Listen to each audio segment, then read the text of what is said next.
Good afternoon, everyone. So, today's new topic will be our tool life and tool wear. We are going to start tool life and tool wear.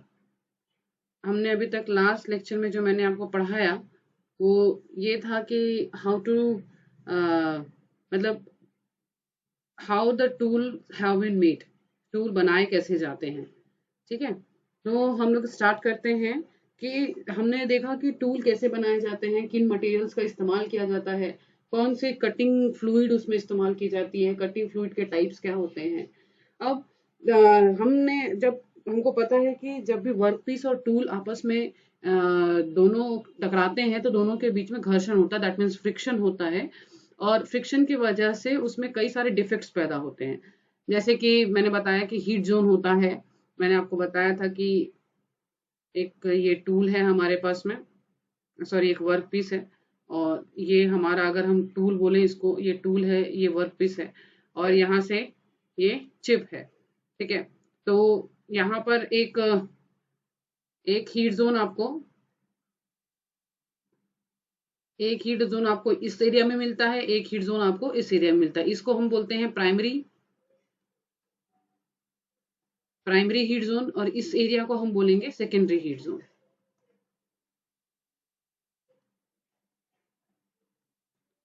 ठीक है, तो यहाँ पर जो heat zone ये पैदा हो रहा है, इसके वजह से हम क्या होता है कि टूल में और वर्कपीस में दोनों में बहुत सारे डिफेक्ट्स पैदा होने लग जाते हैं। ठीक है, तो हमने यहाँ पर फिर नेक्स्ट टॉपिक में मैंने आपको बताया कि इन डिफेक्ट्स को कम करने के लिए हम कटिंग फ्लूइड का इस्तेमाल करते हैं। जो कटिंग फ्लूइड जो होती है हमारी,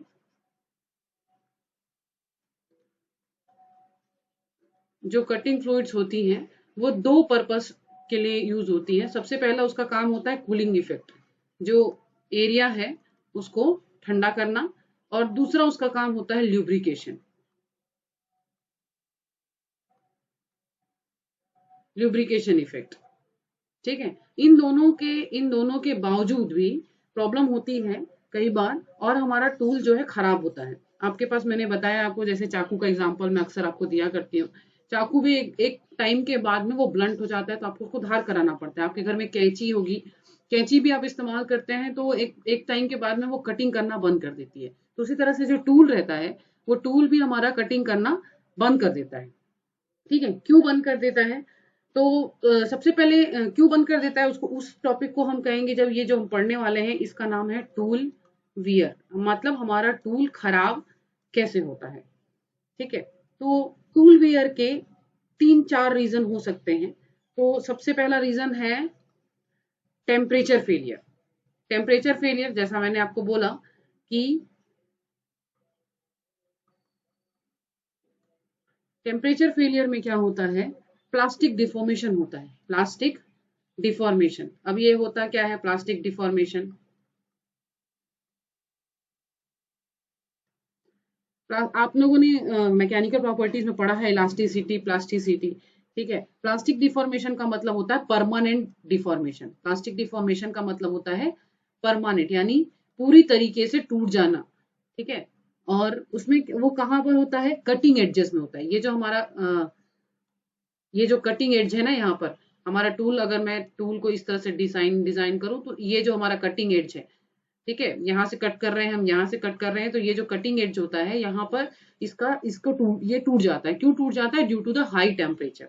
ठीक है, तो ये जो जिस तरह का टूटना है, इस टाइप के टूटने को हम कहते हैं प्लास्टिक डिफॉर्मेशन। और दूसरा इसमें होता है क्रैकिंग। क्रैकिंग यानी क्रैक्स पड़ जाना और धीरे से फिर टूट जाना। कहाँ पर क्रैक होता है? इस एरिया में। ये जो हमारा टूल का जो एरिया है यहाँ पर, ये क्यों होता है? Due to thermal stresses. Due to thermal stresses. Thermal stresses आप जानते हैं क्या होता है।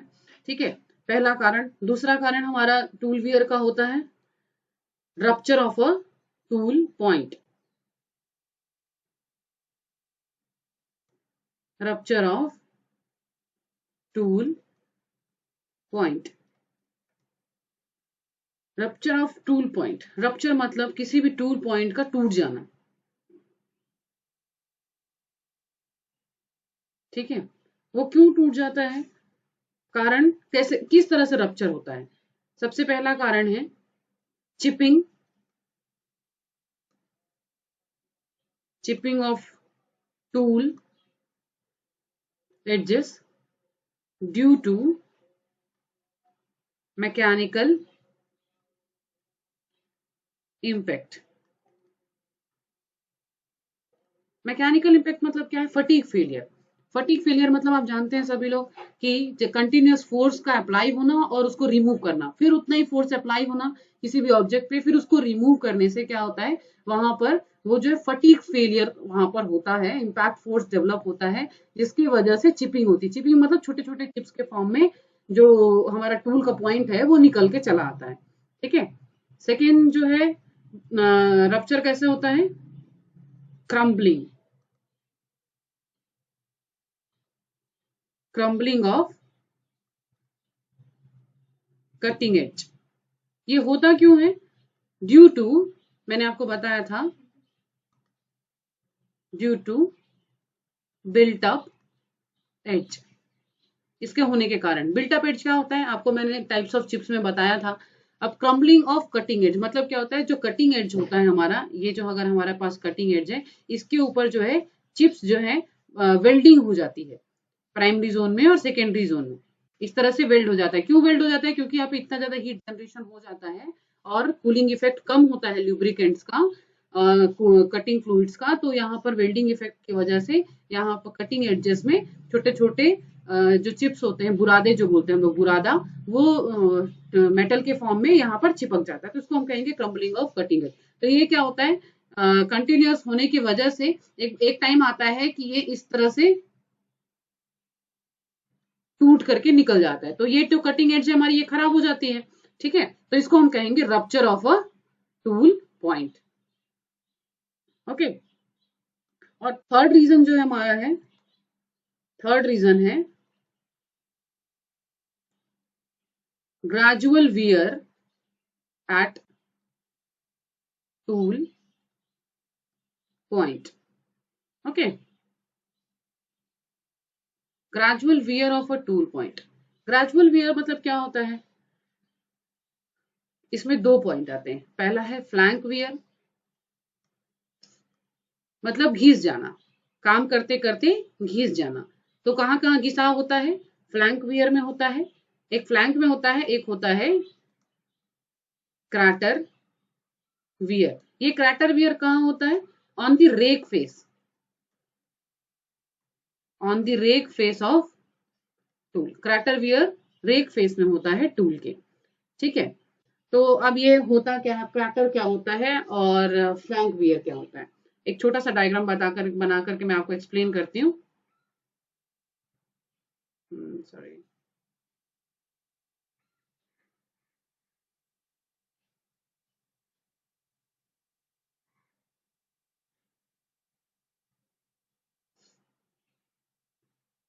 सॉरी।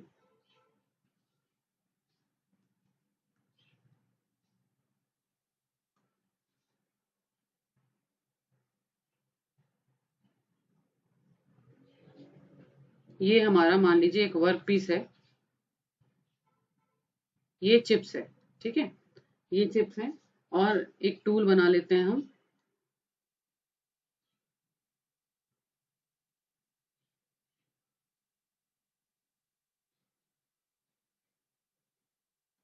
ये हमारे पास में टूल है। ठीक है, एक मिनट।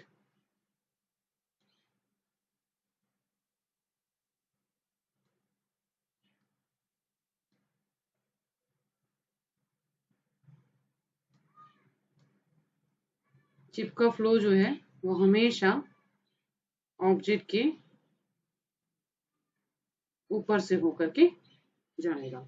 ठीक है, तो यहाँ पर देखिए, ये जो हमारा टूल और वर्क पीस है, ये हमारा टूल है और ये हमारा वर्क पीस, दोनों के बीच में इंटरेक्शन हो रहा है ना। अब यहाँ पर क्या होता है, ये जो पर्टिकुलर एरिया है, ठीक है, जो इंटरेक्शन हो रहा है, इसके वजह से क्या होता है, यहाँ पर लगातार घर्षण हो रहा है। ठीक है, टूल और चिप के बीच में लगातार घर्षण हो रहा है, तो इसके वजह से क्या होता है, यहाँ पर घिसाव हो जाता है। इस घिसाव को हम कहते हैं क्रैटर वियर।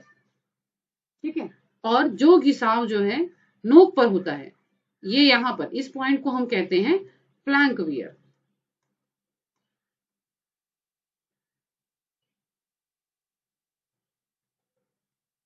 ओके, तो अब crater wear and flank wear क्या होता है?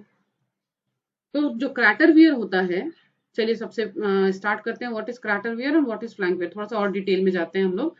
तो जो क्रैटर वियर होता है, इट इज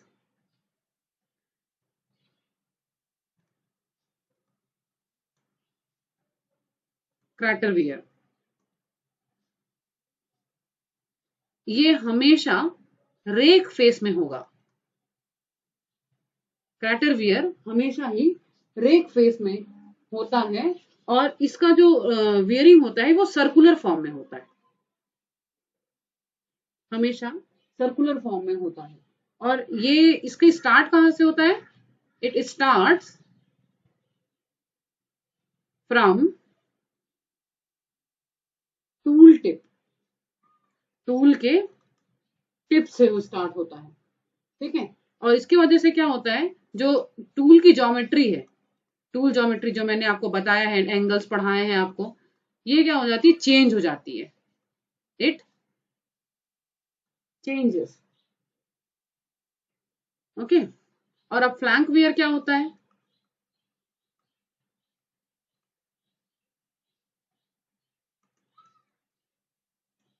फ्लैंक वियर क्या होता है?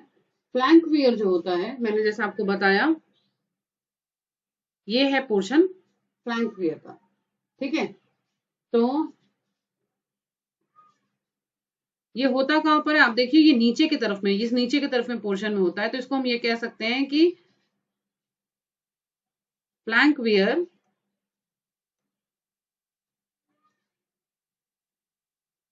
acts at the क्लियरेंस, जो क्लियरेंस गिवन रहती है चिप्स को और घर्षण को कम करने के लिए, clearance between tool and the work piece, इन दोनों के बीच में ही फ्लैंक वियर होता है। ठीक है, तो ये फ्लैंक वियर की वजह से भी टूल ज्योमेट्री चेंज हो जाती है।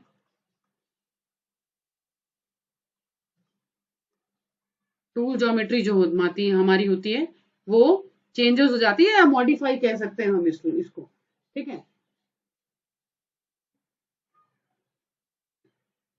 अब होता क्या है, टूल वियर फ्लैंक वियर के वजह से, इसको फ्लैंक वियर को एक्चुअली कई बार हम फ्लैंक वियर को हम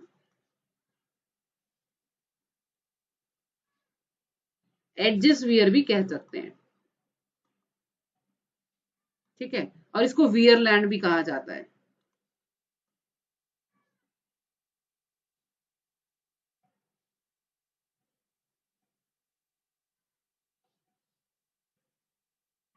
ये होता क्यों है flank wear? Due to adhesion action. Adhesion क्या होता है? अडेशन मतलब किसी भी जो हमारा जो चिप का बुरादा निकलता है, छोटे छोटे बुरादे निकलते हैं, वो जाकर के टूल के एड्ज में चिपक जाते हैं, जिसकी वजह से जो रहता है बिल्टअप एड्ज फॉर्म होता है, और उस बिल्टअप एड्ज की वजह से वो वहां से पोर्शन जो है हमारा निकल के चला जाता है। ठीक है, तो उसको हम कहेंगे फ्लैंक वियर। तो फ्लैंक वियर आप हमेशा ध्यान रखेंगे कि टूल के नीचे की तरफ में अगर क्लियरेंस के बीच में होगा, वर्कपीस और टूल के बीच में होगा, तो उसको हम फ्लैंक वियर कहेंगे। चिप और टूल के बीच में होगा तो उसको हम कहेंगे क्रैटर वियर। ठीक है, इसके अलावा एक एरिया और होता है जहां पे फेलियर होता है, वो होता है नोस रेडियस का।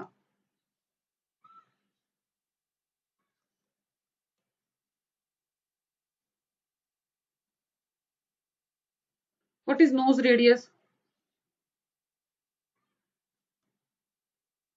नोज रेडियस मतलब, अगर मैं इसको टूल मानूं अपना, तो हमारा टूल जो है इस तरह से पॉइंटेड होता है। ठीक है, तो जब वियरिंग होती है इस टूल की, तो जो हमारा टूल होता है जो हमारा टूल होता है ऐसा हो जाता है। ठीक है, घिसते घिसते घिसाव होते होते यहां से कट जाता है, कई बार टूट भी जाता है हमारा नोक, और ये इस तरह से टूल जो है हमारा इस तरह से चेंज हो जाता है। तो ये जो नोज रेडियस होता है ये भी चेंज हो जाता है। अब यहाँ से कटिंग करना मुश्किल हो जाएगा हमको, और अगर हमारा इस तरह से तिकोना पोर्शन रहेगा, तिकोना अगर हमारा रहेगा, नोकीला रहेगा, तो हमको किसी भी चीज को काटने में या धंसाने में आसानी मिलती है।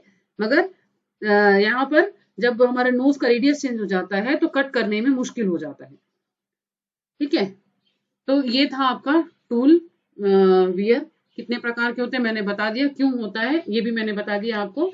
टेम्परेचर की वजह से होता है पहला, तो दूसरा रप्चर होता है, तीसरा होता है ग्रेजुअल वियर जो मैंने आपको एक्सप्लेन कर दिया। अब नेक्स्ट, अब ये सब हो गया वियरिंग के टाइप्स। ठीक है, कितने प्रकार के होते हैं। नेक्स्ट अब हमको ये जानना है कि अगर हम तो बहुत, जैसे चाकू की छोटी सी, मैं चाकू का उदाहरण बार बार देती हूँ आप लोगों को, अगर आपको समझना है तो हमको एक लाइफ टाइम अगर पता रहे कि हम चाकू को इतने से इतने दिनों में ही हमको यूज करना है, जैसे एक्सपायरी डेट होता है ना, तो हम किसी भी टूल का एक्सपायरी डेट कैसे निकाल सकते हैं ताकि हमको नुकसान ना हो। नुकसान कैसे हो सकता है कि प्रोडक्शन करते वक्त होता ये है कि हम टूल को इस्तेमाल कर रहे हैं, ठीक है, टूल को लगातार हम इस्तेमाल करते जा रहे हैं और प्रोसेस में है, हम टूल को फिक्स करके मशीन में रखे हुए हैं और एक मेटल की कटिंग जो है कंटिन्यूसली चल रही है, कंटिन्यूसली चल रही है, और अचानक से हुआ ये कि टूल की टिप जो है टूट गई, या किसी तरह का हाई टेम्परेचर की वजह से टूल में चिपिंग हो गई, ठीक है, या उसकी नोक टूट गई, तो उसकी वजह से क्या होगा, जो हमारा ऑब्जेक्ट बन रहा होगा उसमें प्रॉब्लम आ जाएगी, ठीक है, उसमें डिफेक्ट आ जाएगा, तो हमारा मशीन का भी नुकसान है, टूल का भी नुकसान है, और जो रॉ ऑब्जेक्ट हमने उसमें लगा के रखा हुआ है फिनिश गुड में चेंज करने के लिए, उसका भी नुकसान है। तो इसीलिए कंपनीज में जरूरत पड़ती है कि हम टूल की लाइफ को पता करें कि टूल की लाइफ कितना, मतलब टूल का एक्सपायरी डेट, तो एक्सपायरी डेट हम टूल का कैसे निकालेंगे उसके लिए। तो our next topic we are going to begin is tool life. We are going to begin tool life. अब tool life क्या होती है, ठीक है। अच्छा, टूल लाइफ में एक चीज आपको ध्यान रखना है, टूल लाइफ एक्सक्लूड्स, इसमें टूल लाइफ में आप कभी भी रिमूविंग, मतलब किसी भी औजार को हटाना या फिर उसको रीग्राइंडिंग, ठीक है, उसको फिर से शार्प करना या रीसेटिंग, इसको हमको एक्सक्लूड करना है, इसको हम सम्मिलित नहीं कर सकते उसमें, ठीक है। अब क्या मतलब, आपको थोड़ा मैं एक्सप्लेन करती हूँ क्या होता है। अगर मान लीजिए ये मेरे पास एक लेथ है, ठीक है, यहाँ पर मैंने एक टूल लगा के रखा हुआ है, ये मेरे पास जॉब है ना, मैंने एक बार यहाँ पर टूल लगा दिया, मैं सिर्फ कंटिन्यूसली इस जॉब को चेंज करती रहूंगी, और टूल को एक बार बंद करूंगी, एक बार चालू करूंगी, बस बंद करना चालू करना, मतलब मशीन को बंद करना और मशीन को चालू करना, टूल को मैं नहीं हटाऊंगी यहाँ पे, और सिर्फ हम जॉब को चेंज करते जाएंगे, और तब तक जॉब चेंज होता रहेगा जब तक टूल की लाइफ जो है, टूल जो है अच्छे से काम करता होगा, ठीक है। तो यहाँ पर हम टूल को हटा नहीं रहे हैं, यहाँ पर टूल एक बार फिक्स हो गया, तो एक बार फर्स्ट जॉब से लेकर के इसके लास्ट जॉब तक फ्रेश टूल जो हमारा काम करेगा उसको हम कहेंगे टूल लाइफ, ठीक है। अब जैसे कि अगर टूल मान लीजिए ब्लंट हो गया, घिस गया, तो हम उसको रीग्राइंड करेंगे, ठीक है, रीग्राइंड करने के बाद उसकी एंगल वगैरह फिर से सेट करके उसकी ज्योमेट्री को सेट करेंगे, तो उसको हम कहेंगे रीसेटिंग। तो टूल को फिर से रीग्राइंड करके और फिर से उस औजार को धारदार करके, धार तो चला गया एक जॉब से लेके लास्ट जॉब तक, ठीक है, मान लीजिए 20 पीस इसने बनाया है, एक टूल से हमने 20 पीसेस बना ली है, 20 पीसेस बनाने के बाद में अब जब 21वां पीस बनाने जा रहे हैं, तो इसका जो है टूल जो है काम करना बंद कर दिया, ठीक से काम नहीं कर रहा है, तो हम उसको निकालेंगे, सबसे पहले रिमूव करेंगे, फिर उसको उसके धार को तेज करेंगे, फिर उसके एंगल को सेट करेंगे और फिर दोबारा यहाँ पर लगाएंगे, तो 21वां पीस जो बनेगा, इस 21वें पीस में हम टूल की लाइफ को इंक्लूड नहीं करेंगे, ठीक है। टूल की लाइफ का मतलब होगा सिर्फ फ्रेश टूल, जब तक कि वो ब्लंट नहीं हो जाता तब तक कितने देर तक काम कर रहा है, ठीक है, तो उसको हम कहेंगे टूल लाइफ। अब ये टूल लाइफ हम कैलकुलेट कैसे करेंगे, किसी भी टूल का एक्सपायरी डेट हम कैसे निकालेंगे, तो उसके लिए टेलर्स टूल लाइफ का इस्तेमाल किया गया है।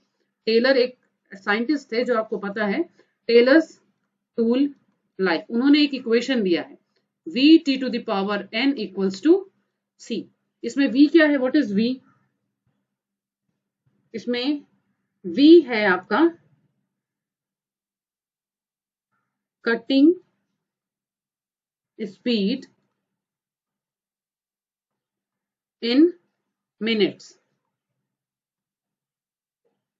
और T जो है that is tool life in, sorry cutting speed minutes में नहीं होगा, ठीक है, टूल लाइफ इन मिनट्स होगा। Cutting speed tool,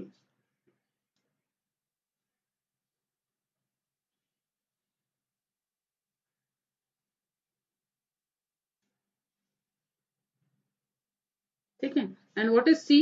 C is the constant. And what is N? N is a index जिसकी वैल्यू जो है मटेरियल पे डिपेंड करती है। Index value depends on material used in tool, ठीक है। तो ये हो गया आपका टेलर्स टूल लाइफ इक्वेशन, ये है, ठीक है। तो अगर हम जैसे एन है, एन की वैल्यू मैंने बोला आपको कि index value depends upon the material use. तो अगर हम कास्ट टूल स्टील का इस्तेमाल कर रहे हैं अपने औजार को बनाने के लिए, तो हमारे टूल लाइफ की वैल्यू रहेगी, टी की वैल्यू हमेशा रहेगी 22 मिनट्स, ऐसा निकाला गया है, ठीक है। अगर मटेरियल हम हाई स्पीड स्टील का इस्तेमाल कर रहे हैं तो हमारे पास टी की वैल्यू आती है 60 से लेकर के 120 मिनट तक ये लगातार काम कर सकता है। इसकी जगह पे अगर हम cemented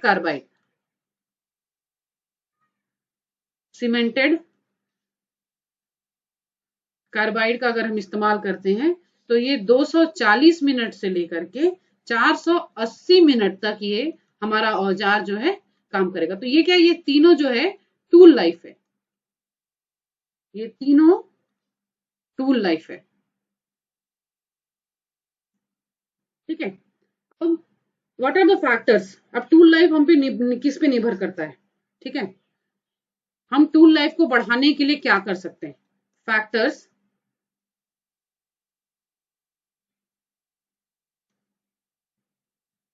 depends on tool life,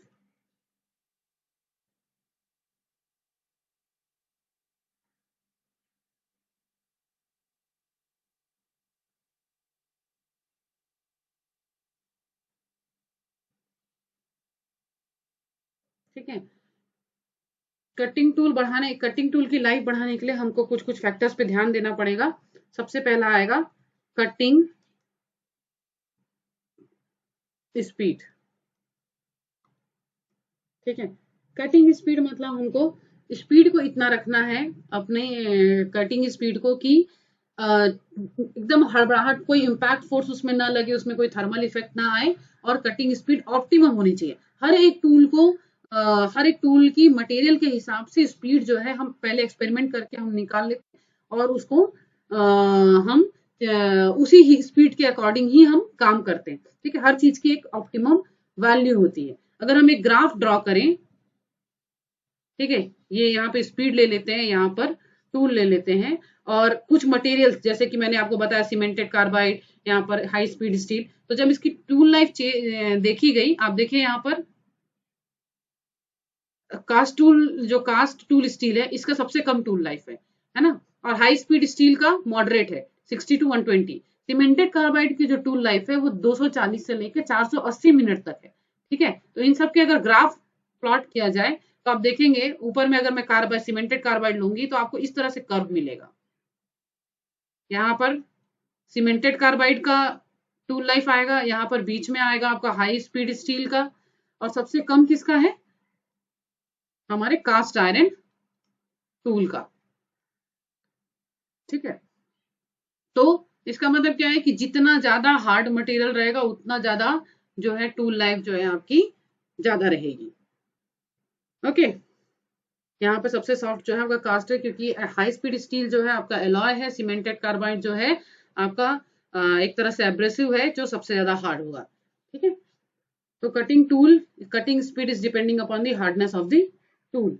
second factor जो डिपेंड करेगा जिसके ऊपर टूल लाइफ, सेकेंड फैक्टर वो है फिजिकल प्रॉपर्टी।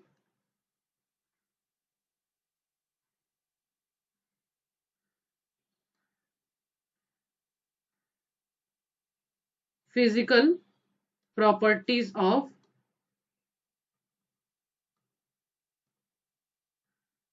Work piece. ठीक है, फिजिकल प्रॉपर्टी में क्या क्या चीजें आ जाती हैं?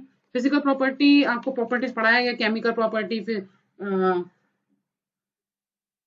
केमिकल प्रॉपर्टी, मैकेनिकल प्रॉपर्टी, है ना, ये सारी चीजें आपको पढ़ाई गई हैं। फिजिकल प्रॉपर्टी मतलब कि उसका वर्क पीस का रफनेस कितना है, ठीक है, उसकी लेंथ हाइट विड्थ कितनी है, ठीक है, उसके ऊपर वर्क पीस के डिपेंड करता है कि हमको हमारी टूल हम कौन सा सिलेक्ट करें।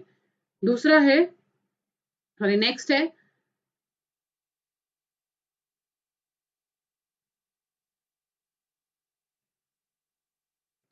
है area of cut. Area of cut मतलब कि कितना एरिया हम एक बार में कटिंग कर रहे हैं टूल में, टूल को कितना अंदर हम वर्क पीस के अंदर धसा रहे हैं, उसको हम कहेंगे एरिया ऑफ कट। ठीक है, इसके अलावा डिपेंड करेगा आपका फैक्टर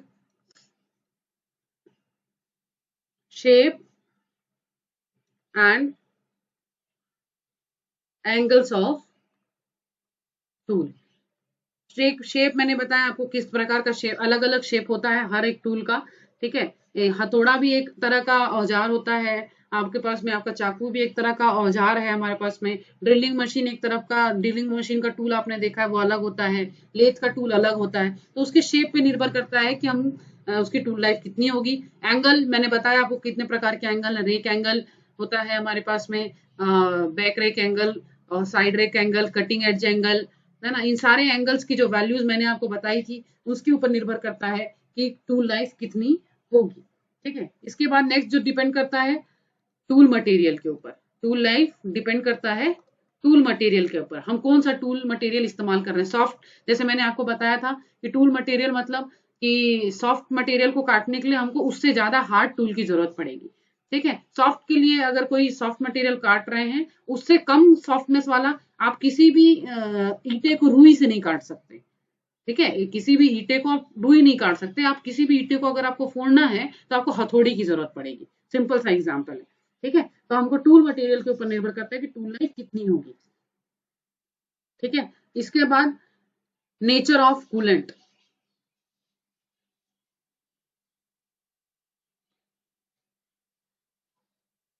नेचर ऑफ कूलेंट पे भी निर्भर करेगा कि कैसा, किस प्रकार का कूलेंट है। हम यहाँ पे इमल्शन यूज कर रहे हैं कि सिर्फ पानी यूज कर रहे हैं।